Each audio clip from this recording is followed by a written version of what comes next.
এবার ঢুকি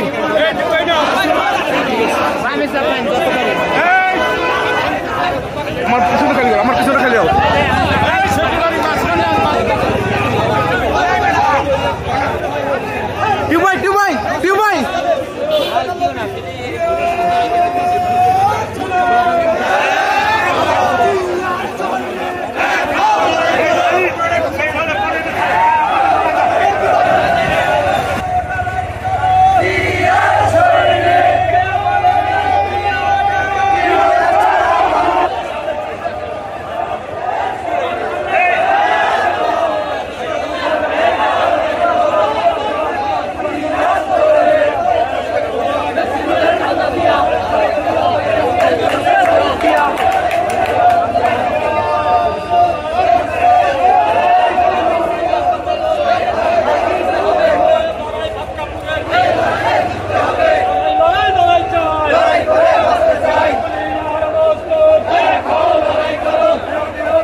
সংগ্রামী ভাইরা, এখন আপনাদের যে কাজ করতে হবে, আপনারা জানেন বাংলাদেশে শ্রমিকের কোনো অধিকার নাই।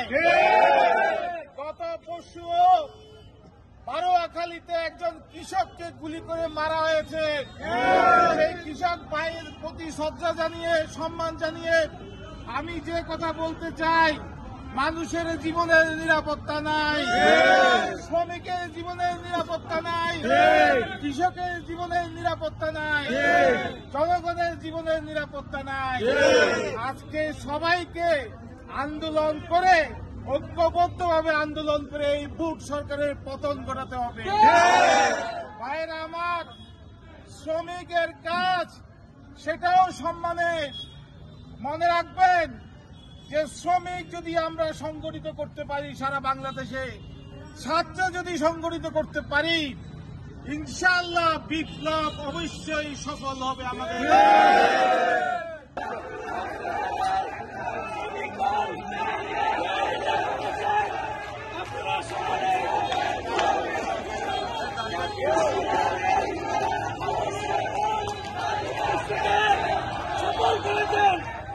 এবং আপনাদের সকলকে আমি আন্তরিক মোবারকবাদ জানাচ্ছি। এই সরকার কোনদিন কোন কারণে শ্রমিক বান্ধব ছিল না। বিগত 4 মাসে 40 জন শ্রমিক হত্যা করেছে। এই সরকার থেকে আমরা কোনদিন কিছু আশা করতে পারি না। এই সরকার কোনদিন শ্রমিক বান্ধব হতে পারে না। আমাদের আন্দোলন চলমান, আন্দোলন চলছে। যেই বর্তমান নির্বাচন চলছে, হাসিনার দামি নির্বাচন, সেই নির্বাচন আমরা প্রত্যাখ্যান করি। আমরা কোন নির্বাচনে, প্রশাসনের নির্বাচনে, উপজেলা নির্বাচনে কেন্দ্রে যাব না। আমরা ঐক্যবদ্ধ আছি, আগামীতে ঐক্যবদ্ধ থেকে রাজপথে আমাদের অধিকার আদায় করবো ইনশাআল্লাহ।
বিএনপি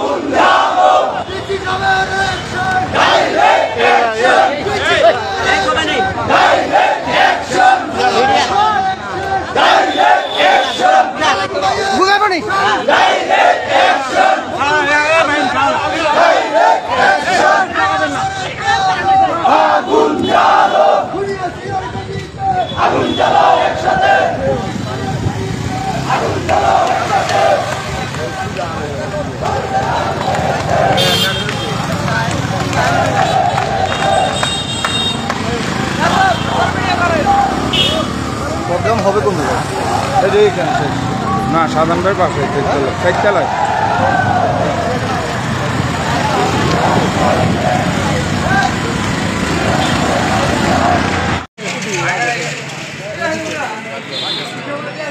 ফুল ধরেন তো হয়েছে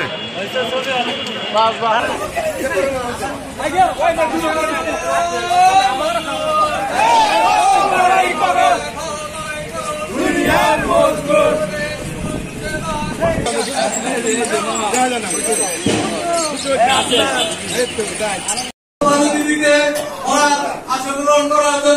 তালিম বিনয়ের সাথে দলকে আরো সুসংগঠিত করেন। আগামী দিনে আমাদের সিরাজগঞ্জের কৃতি সন্তান ইকবাল হাসান মাহমুদ টুকুকে বাংলাদেশে নিয়ে আসতে হবে এবং আমাদের তারুণ্যের অহংকার, যিনি আমাদের 10,000 ফুট থেকে নেতৃত্ব দিচ্ছেন,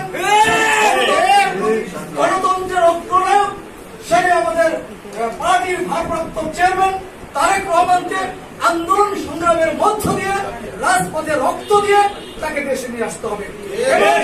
আমাদের করোনার উৎস আমাদের নেত্রী বেগম খালেদা জিয়াকে মুক্ত করতে হবে। এছাড়া আমাদের বিকল্প আর কোন রাস্তা নাই। তাই আমি বললাম, যে সমস্ত নেতা কর্মীরা আজকে গ্রেফতার হয়ে কারাগারে রয়েছে তাদেরকে আন্দোলন সংগ্রামের মধ্য দিয়ে তাদেরকে মুক্ত করতে হবে। সেই জন্য আন্দোলনের কর্মসূচি আসবে যে কোনো সময়। সেই আন্দোলনের কর্মসূচি আমরা আবারও ঝুঁকি নিয়ে বাস্তবায়ন করবো ইনশাআল্লাহ। গতকালকেও আমি বলেছি, যে দলের নেতা কর্মীরা হাসতে হাসতে জেলে যেতে পারে, যে দলের নেতা কর্মীরা গণতন্ত্রের জন্য রক্ত দিতে পারে, যে দলের নেতা কর্মীরা মানুষের কল্যাণের জন্য রক্ত দিতে পারে, যে দলের নেতা কর্মীরা নিত্য প্রয়োজনীয় দ্রব্যের মূল্য কমানোর জন্য রাজপথে মিছিল করে রক্ত দিতে পারে, সেই দলের নেতা কর্মীকে দাবিয়ে রাখা যাবে না।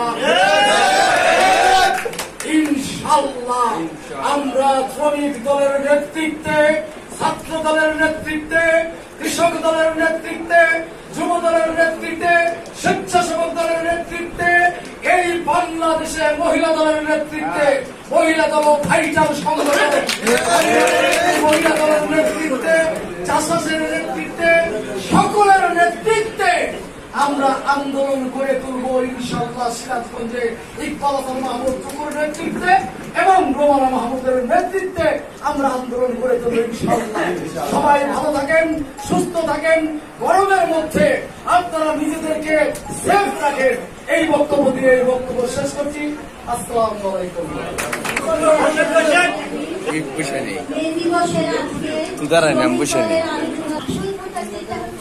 শ্রমিক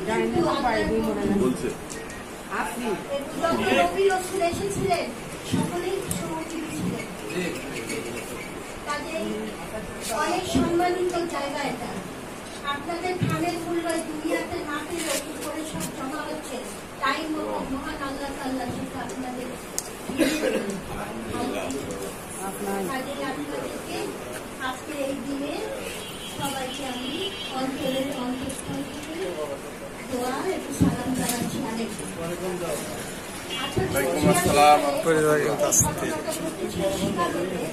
একটা মেয়ে মলের চাকরিরত ছিল শ্রমিকরা, তাদের 8 ঘন্টার কর্ম করার জন্য তারা প্রতিবাদ করেছিল, মিছিলও কোথায় করতে দিচ্ছিল। সেই সময় পুলিশ তাদের উপর গুলি ছুড়লে 11 জন নিহত হয়। সেই থেকেই সারা বিশ্বে তারা তাদের চাহিদাটা পূরণ করে নিচ্ছেন 8 ঘন্টা। সারা পৃথিবীর শ্রমিকরা কিন্তু 8 ঘন্টা কাজ করে, কিন্তু আমেরিকা এবং কানাডা সেটা পালন করে না। এই জন্য যদি পালন করে তারা তো স্বীকার করে দিত তারা গুলিতে করেছিল, কাজে সেই জন্য তারা সেটা পালন করে।